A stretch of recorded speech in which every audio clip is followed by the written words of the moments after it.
খিচুড়ি করব। মশলা দিলাম, এখানে হচ্ছে পেঁপে, কুমড়ো, টমেটো, গাজর আর ক্যাপসিকাম, কাঁচা লঙ্কা, শুকনো লঙ্কা, তেজপাতা, পাঁচফোড়ন দিলাম।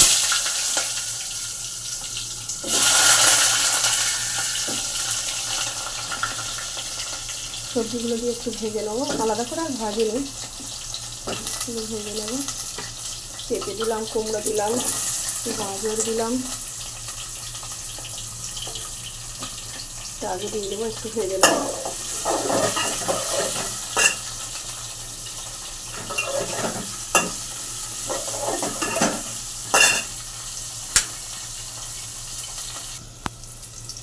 এর মধ্যে না আমি একটু আদা গ্রেট করে দিয়ে দিয়েছি, দেখানো হয়নি। ক্যাপসিকামটা আবার দিয়ে দেবো, আলুটা একটু ভাজা হয়ে গেছে।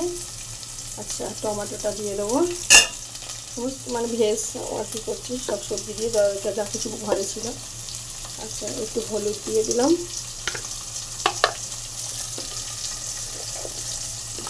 ওটাতে জল গরম করছি খিচুড়িটাই দেবো বলে। সামান্য একটু লঙ্কা দিলাম, লঙ্কা দিইনি, গোটা লঙ্কা দিয়েছি আমার ছেলে খাবে বলে।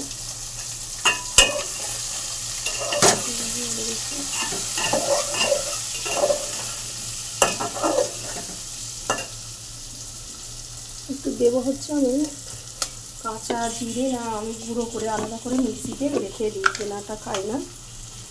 কাঁচা জিরে বাটাটা, গুঁড়োটা আমি এখনই দেবো কষার সময়, তাহলে কষার সময় দিই যাতে সবজির গন্ধটা চলে যায়, সেই জন্য দিলাম। জিরে গুঁড়োটা দিলে সবজির গন্ধটাও চলে যাবে। হালকা ভাজা হয়ে গেছে, এবার আমি চাল আর ডাল এই যে ধুয়ে জল ঝরিয়ে রেখেছি এটা দেবো।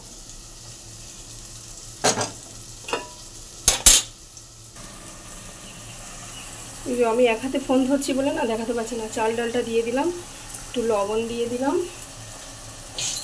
একটু নাড়বো আর কি, ভেজে নেবো চালটা।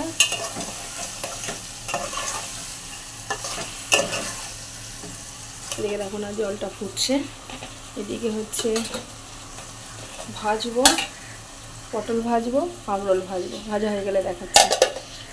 আর গোটা আলুটা সিদ্ধ দিয়ে দেবো, আলু মাখা খিচুড়ি খেতে খুব ভালো লাগে আমাদের। পাঁপড় ভাজবো আজকে খিচুড়ির সঙ্গে, ভেজ খিচুড়ি। আকাশটা মেঘলা মেঘলা আছে, আর মনে হচ্ছিল একটু খিচুড়ি করি, এই খিচুড়িটা বসালাম। তাতে না ভাজা ভাজা হয়ে গেছে, একটু জল দেব।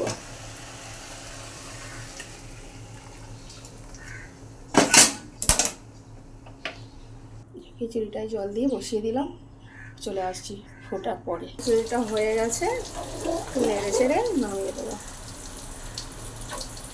কুমড়োগুলো একটু ঘেঁটে দেবো, ভালো লাগবে তাহলে।